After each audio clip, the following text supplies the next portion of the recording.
Herkesin tane. Bu Çin.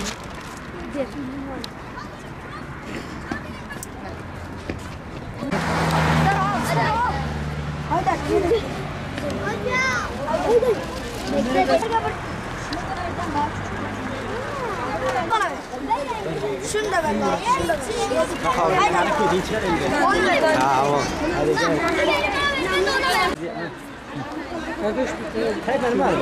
Çamaşır makinesi mi?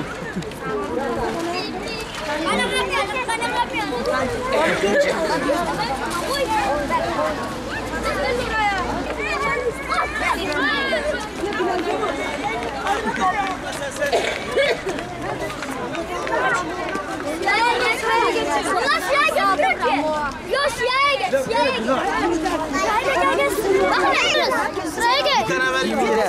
Bir tane geçsin.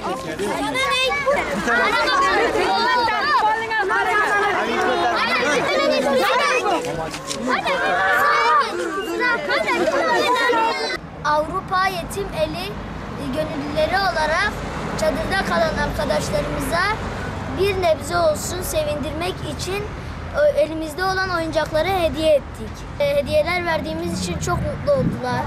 Biz de çok mutlu olduk. İnşallah bu durumdan hepimiz kurtuluruz.